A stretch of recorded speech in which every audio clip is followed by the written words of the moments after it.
Hello students. आज हम आपका देखेंगे क्लास 10th चैप्टर 1 के एमसीक्यूज, क्योंकि 20 मार्क्स के एमसीक्यूज आने हैं। कंप्लीट चैप्टर हम करा चुके हैं। इसका introduction, concept introduction plus NCERT के सॉल्यूशन आपको चैनल पे मिल जाएंगे। उसके बाद ही ये यहाँ पे करें।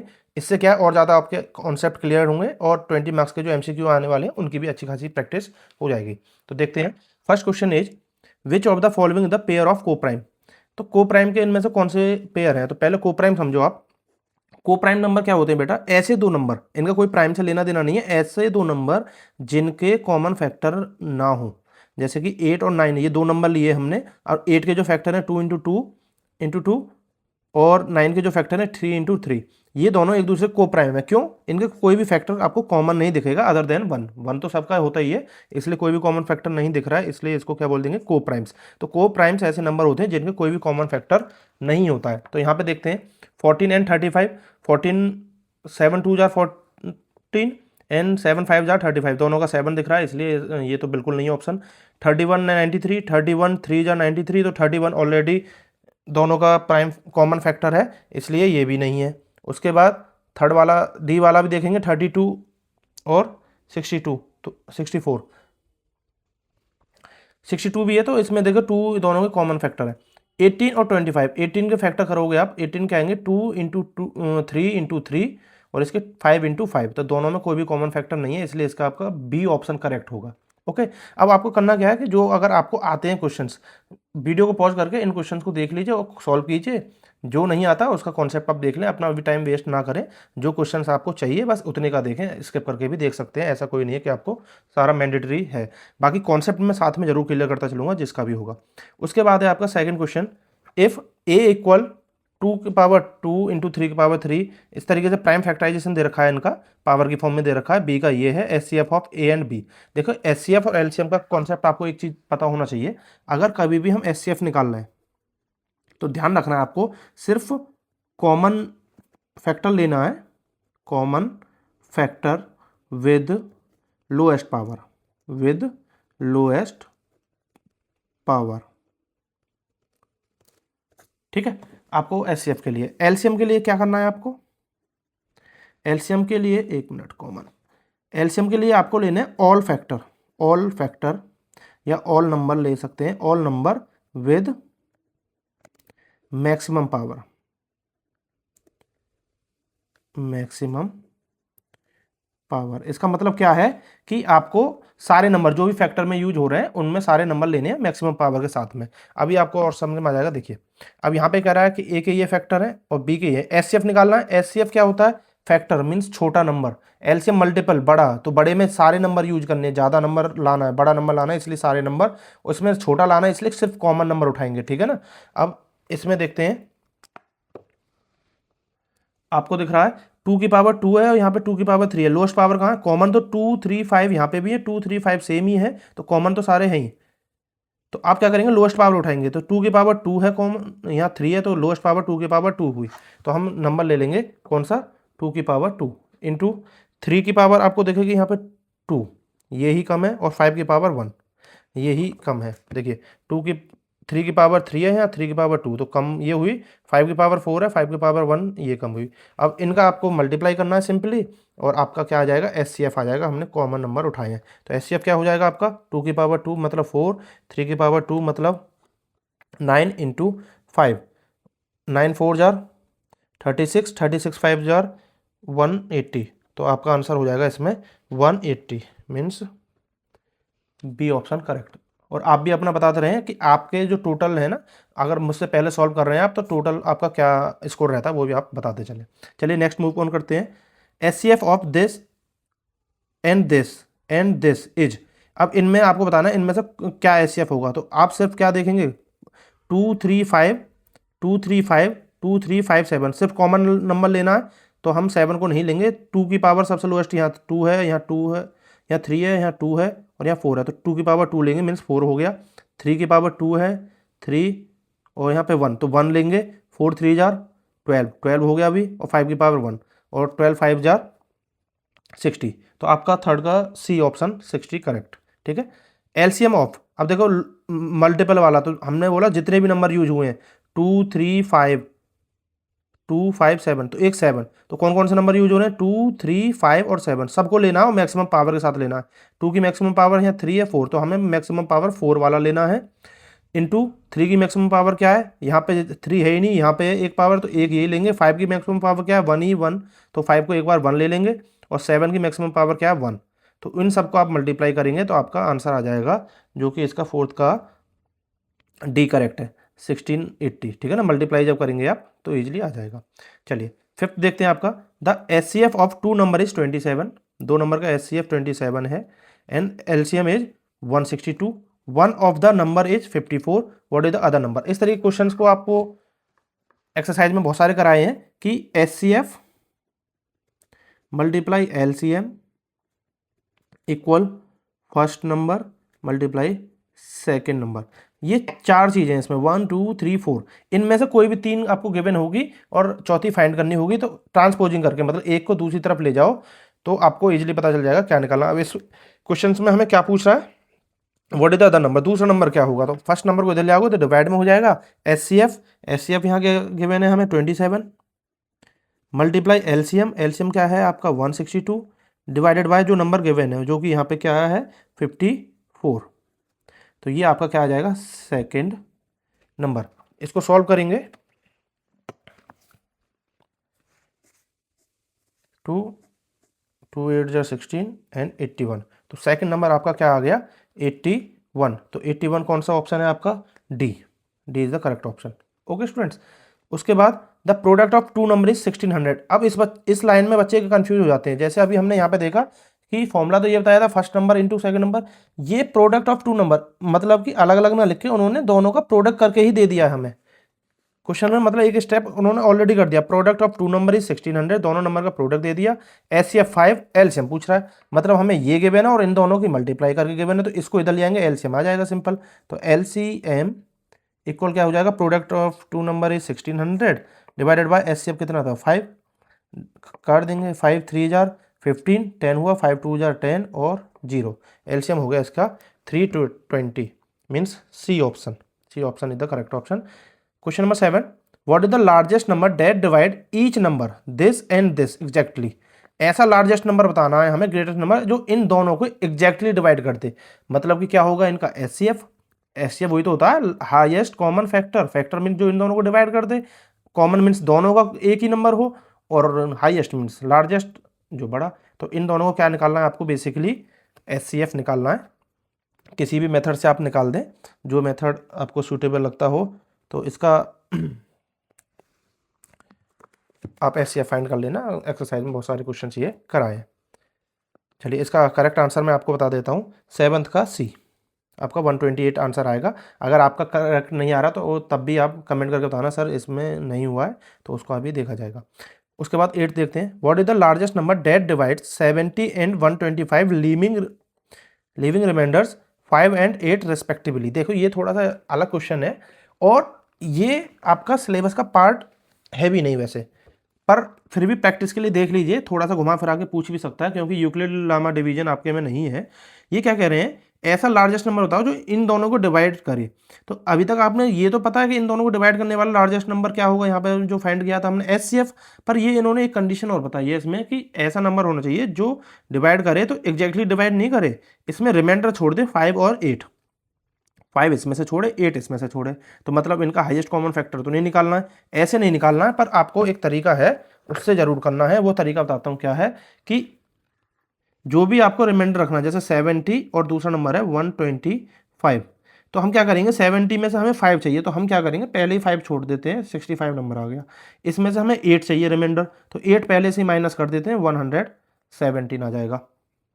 ठीक है, तो अब ये 2 नंबर आ गए, इनका ऐसे हम निकाल लें। तो कहने का मतलब ये है कि हमने जो रिमाइंडर चाहिए, जो हमें बचाना है, वो पहले रख देंगे। जैसे हम प्रसाद बांटने और अपने लिए प्रसाद को बचाना, तो सबसे पहले प्रसाद अपने लिए रख लो, बाकी बांट दो, क्या पता खत्म ही हो जाए। ऐसे ही इसमें हमें रिमाइंडर जो बचाना है वो पहले ही माइनस कर ले रहे हैं, तो ये नंबर हो गया। अब इनका एचसीएफ निकाल दे रहे हैं हम, 65 और 117 का। ठीक है ना, एचसीएफ निकालना डिवीजन मेथड से निकाल सकते हैं, 117 डिवाइडेड बाय 65, तो 65 1 जार 65, क्यों 2 टाइम जाएगा नहीं, 120 से ऊपर जाएगा, तो 7 5 गए 2, यहाँ पे क्या बचा 11, 11 में 6 गए तो 5। उसके बाद 65 को यहाँ पे रख दीजिए आप। तो 52 1 जा 52। ये आपको डिवीजन मेथड आता होगा एचसीएफ का। कुछ नहीं है, रिमाइंडर जो बचे अगर जीरो नहीं आ रहा तो उसको फिर इस तरीके से बनाइए और यहाँ पे जो डिवीजर था उसको वापस से अंदर रखिए। 52 1 जा 52, 5 में से 2 गए 3 और यहाँ आपका क्या बचा है 6 में से 5 1, फिर 52। तो 13 4 जा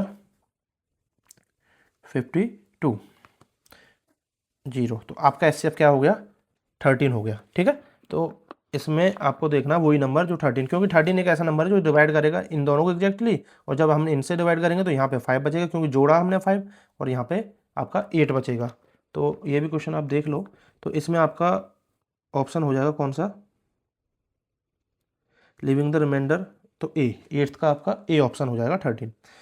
what is the largest number that divides this and this leaving remainder 5 in each case. दोनों में 5 बचना चाहिए, सेम क्वेश्चन है। तो 5 माइनस कर दो 240, इसमें से 5 माइनस कर देना तो 1024 हो जाएगा। उसका फिर एचसीएफ निकाल देना तो पता चल जाएगा कौन सा है, सेम क्वेश्चन है। ठीक है ना, कर लेना इसको। इसका आंसर जो होगा बी ऑप्शन होगा 16। ठीक है ना, आप फिर बताना करेक्ट आया है नहीं। The simplest form of this, ये जो है ना इसका सिंपलेस्ट फॉर्म, देखिए कोई भी बड़े से बड़ा नंबर आपको गिवन है और उसका क्या पूछ रहा है, सिंपलेस्ट फॉर्म पूछ रहा है। तो कैसे निकालना होता है, जैसे यहाँ पे गिवन है आपको 1095 अपॉन 1168। एक तो ये है कि आपको देसी तरीके से काटते चले जाओ, दूसरा ये बिल्कुल एक्यूरेट चाहिए तो इन दोनों का एचसीएफ निकालो, उससे डिवाइड करेंगे। एचसीएफ होता है हाईएस्ट कॉमन फैक्टर, बड़े से बड़ा जो नंबर है जो इन दोनों को डिवाइड कर सकता है, तो उससे एक बार में ही काम खल्लास हो जाएगा। तो हम क्या करेंगे, इनका एचसीएफ फाइंड करने की कोशिश करेंगे। चलो तो एचसीएफ निकाल लेते हैं इनका। बड़ा नंबर अंदर 1168 और छोटा नंबर बाहर 1095। ठीक है, तो 1095 सब्ट्रैक्शन करेंगे, 8 में से 5 3, 16 में से 9 आपका कितना हो गया 7, उसके बाद यहाँ 10 तो 73 बचा, 73 यहाँ करके 1095।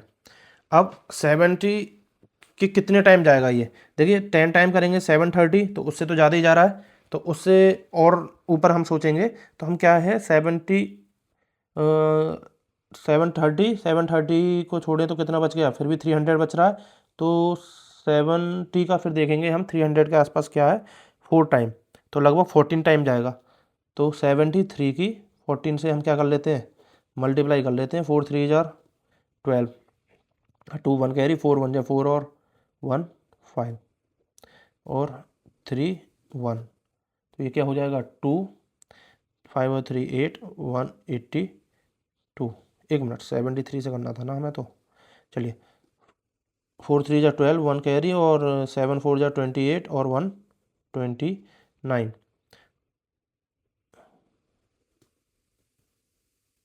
ठीक है, उसके बाद 3 और 7 1 जा 7, ऐड करेंगे 2 और यहाँ पे आपका 9 9 और 3 12 का 2 कैरी 1 और 7 और 2 9 और 1 10, 1022। तो इससे भी ज़्यादा हो सकता है अभी 73 फिर ऐड करके देख लो कहाँ तक जा रहा है, 3 और 2 5, उसके बाद 7 और 2 9 और 0, तो बिल्कुल चला ही जाएगा 15 टाइम। तो 15 करेंगे तो यही आ रहा है 1095।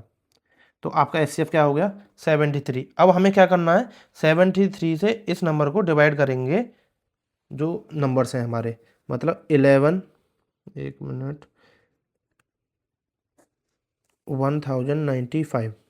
अब इसमें ये नहीं है कि ऊपर जो नंबर है वो बाहर रखना है या नीचे, ऐसा कुछ नहीं है। आपको दो नंबर दोनों का एचसीएफ निकालना है और बड़ा वाला अंदर ही रखना है, छोटा बाहर। एचसीएफ से हमें पता चलता है कि हमें डिवाइड कितने से करना है। तो ये हम 73 से डिवाइड करेंगे, इसको डिवाइड करेंगे हम कितने से 73 से ही। अब दोनों को डिवाइड करेंगे 1095। तो ये कुछ तो गड़बड़ चल रही है भाई, 1095 ये आया था हमारा 73, 14 टाइम करके आया था 1022। ऐसा कैसा पॉसिबल है भाई।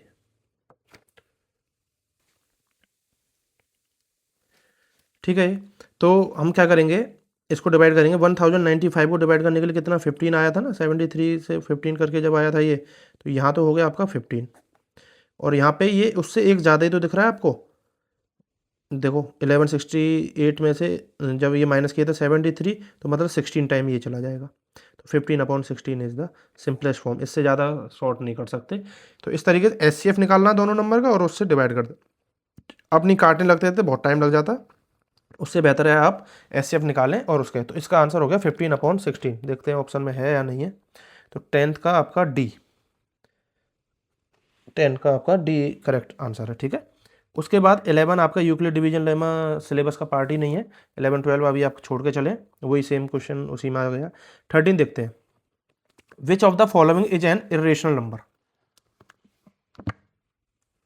दोनों फ्रेम में आ सकते हैं कि नहीं देखते हैं, हाँ बिल्कुल आ गए, चलो अब ज़्यादा बेहतर है। विच of the following is an irrational number, इनमें से बताना आपको कौन सा इरेशनल। पहले तो इरेशनल नंबर की, अगर आपने पहले कोई वीडियो नहीं देखी है, 9th में एक चीज़ थी, जब डेसिमल की फॉर्म में हो तो डेसिमल आपकी 2 टाइप से होती हैं। एक तो होती है आपकी टर्मिनेटिंग, और एक होती है आपकी नॉन टर्मिनेटिंग। नॉन,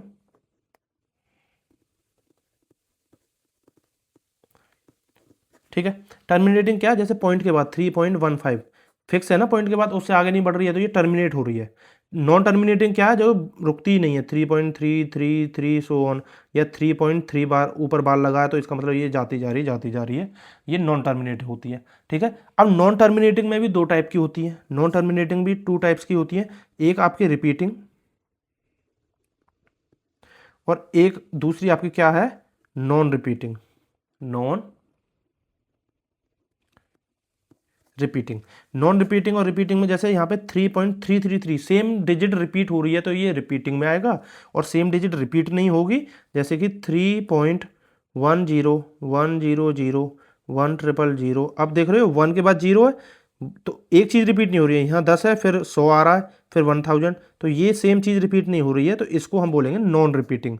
और ये ही आपके इरेशनल नंबर होते हैं, ये भी आपको ध्यान रखना है, मतलब कि नॉन टर्मिनेटिंग और नॉन रिपीटिंग वो ही इरेशनल है, बाकी सब रेशनल होंगे। टर्मिनेटिंग तो होता ही है, नॉन टर्मिनेटिंग में भी रिपीटिंग वाला जो है वो भी आपका रेशनल में ही कंसीडर किया जाएगा। समझ गए आप। तो ये 9th का पार्ट था, फिर भी मैंने रिवाइज करा दिया है।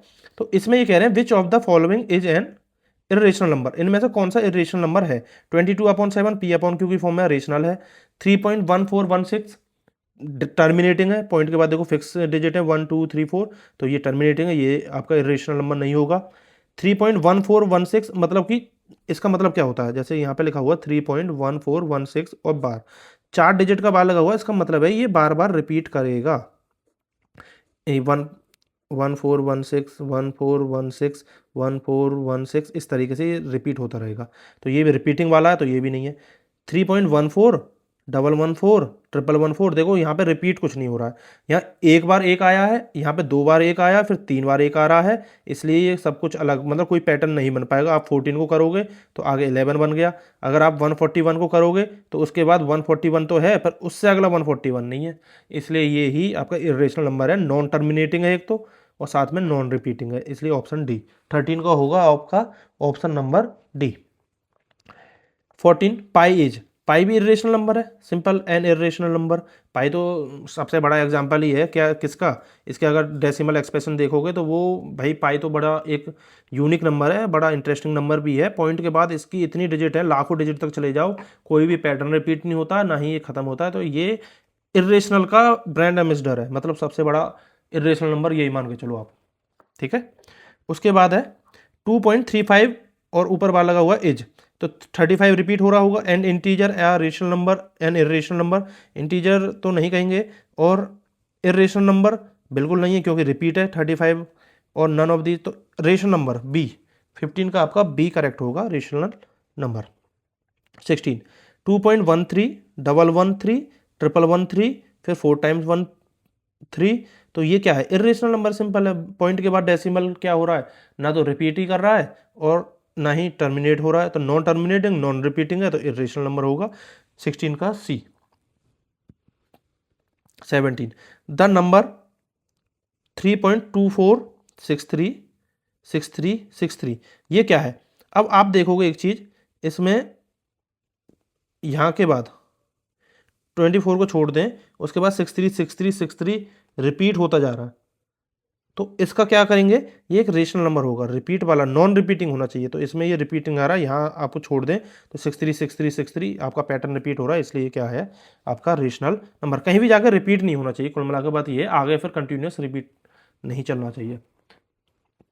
उसके बाद क्या है 18, which of the following rational number is expressible as the terminating decimal. इसमें आपको बताना कौन सी टर्मिनेटिंग डेसिमल है। तो टर्मिनेटिंग डेसिमल कैसे पता लगाएंगे आप, जब भी ध्यान रखो 124/165 जो डिनोमिनेटर है, ये सब 9th का पार्ट है, जो डिनोमिनेटर है उसके प्राइम फैक्टर में या तो सिर्फ 2 होना चाहिए, मतलब 2 की पावर कितनी भी हो, 2 × 2 × 2 कितना भी बार हो उससे फर्क नहीं पड़ता है, या सिर्फ 5 होना चाहिए, या ये दोनों भी हो तब भी चल जाएगा, पर इसके अलावा कुछ और नहीं होना चाहिए। अगर है तो वो फिर टर्मिनेट नहीं होगा। 2 और 5 के अलावा कुछ भी आपका नहीं होना चाहिए, ठीक है ना। तो इसका 165 का करेंगे हम, डिनोमिनेटर की बात करते हैं तो 165 का प्राइम फैक्टर कर लेते हैं। 2 से तो नहीं होगा, 3 से 6 और 1 7 5 12, 5 और 6 11 और 1 12, 3 से हो जाएगा ये, 3 5 जार 15, 3 5 जार 15, फिर 5 से करेंगे, फिर 11, 3 5 11 तीन चीज़ आ रही हैं, मतलब 5 के अलावा भी नंबर आ रहे हैं, तो ये तो भाई नहीं होगा।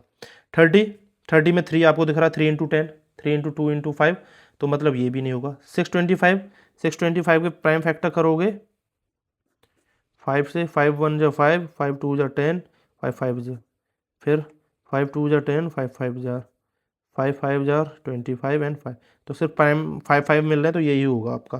462, इसमें 2 दिख रहा है, 2 के साथ साथ और क्या हो सकता है, इसमें 3 भी है। 6 और 4 10 और 2 12, 12 3 से डिवाइड हो जाता है, इसका 3 भी फैक्टर आएगा, तो इसका मतलब ये भी नहीं है। तो ऑप्शन नंबर सी, मतलब कि डिनोमिनेटर में जो प्राइम फैक्टर है, डिनोमिनेटर के प्राइम फैक्टर करें तो उसमें सिर्फ या तो प्राइम नंबर दिखे, या सॉरी 5 दिखे, या 2 दिखे, या ये दोनों भी हो तब भी चलेगा। इनके अलावा कोई भी आपको एक्सेप्टेबल नहीं है, मतलब कि कोई और नहीं होना चाहिए, तो उसी को हम बोलेंगे टर्मिनेटिंग डेसिमल। आप एग्जांपल भी उठा के देख लेना, टर्मिनेटिंग वही होंगी जिनके डिनोमिनेटर में आपको सिर्फ ये नंबर्स दिखाई देंगे प्राइम फैक्टर में। 19, the decimal expression of the rational number, इसका decimal expression will terminate after, तो कितने डेसिमल प्लेस के बाद, 1 डेसिमल प्लेस, 2 डेसिमल प्लेस, कितने डेसिमल प्लेस के बाद ये टर्मिनेट हो जाएगा, ये बोल रहा है। तो देखो 2 और 5 दिख रहा है, तो टर्मिनेट तो हो ही जाएगा, सिर्फ 2 और 5 ही है। कितने बाद होगा, देखो जब भी इस तरह के क्वेश्चन हो आपको एक चीज़ ध्यान रखनी है, क्या, जैसे यहाँ पे लिखा हुआ 37/2 × 5, अगर आपको डेसिमल पता करना है ना किसी भी नंबर का, तो जैसे 154 है, अपॉन में कोशिश करो या तो 10 ले आओ, या 100 ले आओ, या 1000 ले आओ, या 10,000। कहने का मतलब ये है कि 1 के आगे जीरो वाले नंबर ले आओ, तो हम इजीली बता पाएंगे। अगर 1 जीरो तो पॉइंट 1 डिजिट बाद, 2 जीरो है तो 2 डिजिट बाद, 3 जीरो है तो 1 2 3 डिजिट बाद, 4 जीरो है तो 1 2 3 4 4 डिजिट बाद। इस तरीके से आपको करना है, तो कोशिश करनी है आपको ये नंबर्स बनाने की। अब यहाँ पे देखेंगे तो क्या है ये, तो यहाँ पे आपको दिख रहा है 2 2 × 4, 4 5 × 20, तो ये तो 20 लिखा हुआ है, 37/20। कैसे भी इसको हम 10 तो बना नहीं सकते, बना सकते हैं 2 से डिवाइड करके, पर ऊपर भी 2 से डिवाइड करना पड़ेगा, फिर हो नहीं पाएगा। तो हम आगे का सोचते हैं, तो हम क्या 10 के बाद 100 बना सकते हैं, 5 से मल्टीप्लाई करके बिल्कुल बना सकते हैं, तो इसको 5 से करो मल्टीप्लाई, ऊपर भी 5 से कर लो, तो 37 5 जा कितना हो जाएगा, 7 5 जा 35 का 5, 3 कैरी, 5 3 जा 15, 185, और 25 जा 100। इससे क्या मिल गया, 2 जीरो, तो डेसिमल 2 डिजिट बाद, मतलब 1.85 आ गया, 2 डिजिट। तो इसका जो आंसर है ना वो हो जाएगा 2 डेसिमल प्लेसेस, मतलब कि बी। 19 का आपका क्या आ जाएगा, बी ऑप्शन, 2 डेसिमल प्लेसेस। तो पता चल गया ना, तो जितनी जीरो डिनोमिनेटर में होंगी उतने डेसिमल प्लेसेस सिंपली आपको बता देना है। उसके बाद 20 देखते हैं। 20 क्या है, आपको दिख रहा है ना ठीक से। The decimal expression of the number this will be terminate after, same question है, पर यहाँ पे एक कहानी ये है कि 14753 डिवाइडेड बाय 1250। इसको अब हमें क्या बनाना है, देखो 1000 तो ये बनेगा नहीं, क्योंकि 1000 से तो गाड़ी आगे निकल गई, 1250 है तो उससे तो ऊपर का है। 1000 के बाद एक जीरो एक्स्ट्रा लगा दो, 10,000 बनाना। अब हमें देखना है ये 10,000 कैसे बने, कितने की मल्टीप्लाई कर देंगे 10,000।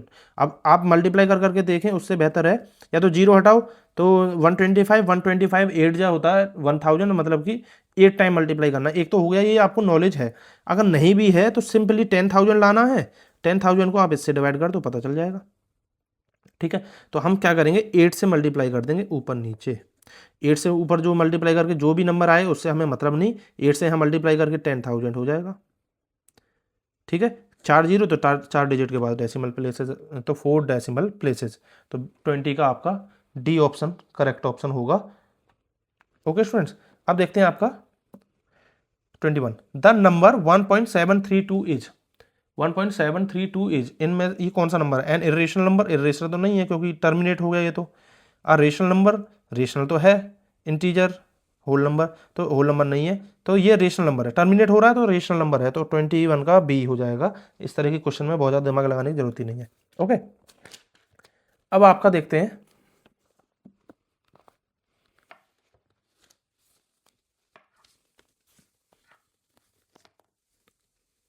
22। A and B are two positive integers such that least prime factor of A is 3। ये कह रहे हैं A और B ऐसे इंटीजर है, इसका जो लोएस्ट प्राइम, लीस्ट मतलब लोएस्ट प्राइम फैक्टर है वो 3 है। ठीक है ना, इससे बड़े हो सकते हैं कुछ भी, और B का जो लोएस्ट प्राइम फैक्टर है वो 5 है। आप देखो पढ़ो क्या कह रहे हैं ये, A and B are two positive integer such that the least prime factor of A is 3 and the least prime factor of B is 5, then the least prime factor of A plus B is। तो A plus B के जोड़ दें अगर उन दोनों number को, तो उनका लीस्ट प्राइम फैक्टर क्या होगा, तो आप फटाफट से करोगे, 3 + 5 8 कर दो, बिल्कुल गलत है कॉन्सेप्ट ही, बिल्कुल ही ये तो आउट ऑफ द वे वाली बात है। देखो, अगर इसका सबसे छोटा प्राइम फैक्टर 3 है तो इसका मतलब 2 इसका प्राइम फैक्टर नहीं है। दिमाग लगाने वाली बात है, ये 2 इसका प्राइम फैक्टर नहीं है। 2 अगर इसका फैक्टर नहीं है तो इसका मतलब ये नंबर कौन सा हुआ बेटा, ये ऑड नंबर हुआ। समझ में आई कोई बात? ऐसे ही इसका सबसे छोटा प्राइम फैक्टर 5 है, तो इसका मतलब 2 भी इसका भी फैक्टर नहीं है, 2 इसका भी फैक्टर नहीं है, तो 2 इसका भी फैक्टर नहीं, तो ये भी क्या हुआ बेटा, ऑड हुआ। यहां तक समझ में आई बात? बड़ा मजेदार क्वेश्चन है। इसका 3 सबसे छोटा प्राइम फैक्टर है, 3 से छोटा कोई नहीं है, इसका मतलब 2 इसका फैक्टर नहीं है, तो ये ऑड नंबर है। इसका सबसे छोटा, लीस्ट मतलब छोटा होता है 5 है, तो इसका मतलब ये भी ऑड है। अब ऑड दोनों को जोड़ दें, तो जब भी ऑड को ऑड से जोड़ोगे तो वो हमेशा इवन नंबर बन जाएगा। बेटा ध्यान रखना है, जैसे 3 + 5 8। क्यों? ऑड में होता क्या है कि जो जोड़े बनते हैं, पेयर बनते हैं 2 के, उनसे एक नंबर एक्स्ट्रा होता है, ऑड होता है, और दूसरे में भी एक नंबर एक्स्ट्रा, दोनों मिलकर जोड़ा नहीं बना लेंगे। मतलब कि जैसे इसमें 3 में से एक एक के मतलब 2 का जोड़ा बन गया, एक बच गया इसमें से, कहानी ऐसी। 5 में से 2 2 के 2 जोड़े बने, एक इसका बच गया। अब जब इन दोनों को हमने ऐड कर दिया 3 और 5 8, तो 2 2 के पूरे जोड़े बन गए ना, तो ये नंबर इवन। तो ऐसी ऑड प्लस ऑड हमेशा इवन होता है, ध्यान रखना है। ऑड प्लस इवन ऑड ही रहेगा, ऑड प्लस ऑड इवन हो जाएगा, इवन प्लस इवन तो इवन होता ही है। तो जब A प्लस B किया तो ये क्या बन गया, इवन नंबर बन गया। क्या बन गया, ये इवन नंबर। और इवन नंबर का सबसे छोटा प्राइम फैक्टर क्या होता है, 2, क्योंकि 2 से डिवाइड हो जाता है, तो ये ही इसका सबसे क्या है, लीस्ट प्राइम फैक्टर। तो इसका लीस्ट प्राइम फैक्टर मतलब ए इज द करेक्ट आंसर। समझ में आया? बड़ा मजेदार क्वेश्चन था। इस तरीके के क्वेश्चंस पे फोकस बहुत ज़्यादा होता है सीबीएसई का। √2 इज सिंपल पता है, इरेशनल नंबर। √2 हो, रूट मतलब अंडर रूट, अगर एक्सरसाइज करके आए तो आपको ये पता होगा, इरेशनल नंबर लगा देना। 1/√2 ये तो एनसीईआरटी का क्वेश्चन ही है। तो इरेशनल नंबर, जहाँ भी एक नंबर रेशनल हो दूसरा इरेशनल हो, वो मैथमेटिक के किसी भी ऑपरेशन से जुड़ा हुआ है, मतलब कि चाहे डिवाइड में हो, चाहे मल्टीप्लाई हो रहा हो, चाहे ऐड हो रहा हो, चाहे सब्ट्रैक्ट। एक रेशनल दूसरा इरेशनल, तो वो नंबर इरेशनल होगा। आंख बंद करके ध्यान रखना, 1 रेशनल है, दूसरा इरेशनल नीचे है, तो हमेशा इरेशनल। 2 + √2 रेशनल और इरेशनल जुड़ रहे हैं तो इरेशनल ही होगा, तो आपका सी ऑप्शन। ठीक है। 26 last question, what is the last number that is divisible by all the natural number from 1 to 10। ऐसा नंबर बताना जो 1 to 10 सारे नंबर से डिविजिबल हो, तो मतलब इनका मल्टीपल हो गया ना 1 से लेकर 10 तक। तो आप सिंपली क्या करेंगे, 1 से लेकर 10 तक नंबर लिखेंगे, 1 2 3 4 5 6 7 8 9 10। और इनका एलसीएम निकाल देंगे।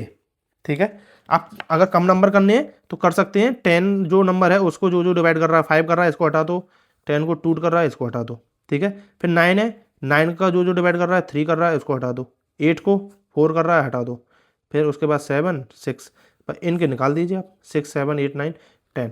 तो आप पाएंगे कि इनका एलसीएम आ जाएगा जो कि है 2520। ठीक है ना, ये आपका इसका आंसर हो गया। ये आपके आंसर की है एमसीक्यूज की, जो 26 क्वेश्चन कराए हैं, इनको भी आप देख सकते हैं। और आपने अगर क्वेश्चन मुझसे पहले किए हैं तो उसका बताइए मुझे कि कितने करेक्ट आपके गए हैं। आई होप आपको समझ में आया होगा। ये एमसीक्यू की प्रैक्टिस करना भी जरूरी है, क्योंकि 20% तो नहीं, 20 मार्क्स, मतलब कि आपके 20% से भी ज़्यादा। ठीक है ना, मतलब 25%। 80 मार्क्स का पेपर होता है, 20 मार्क्स के ये आ गए तो 25% बन गए। 25% पेपर एमसीक्यूज़ का आने वाला है, बोर्ड में आता ही है हर साल, वही सेम पैटर्न है। तो एमसीक्यूज़ की प्रैक्टिस भी जरूरी है। आई होप आपको ये क्वेश्चन समझ में आए होंगे, हेल्पफुल रहेंगे।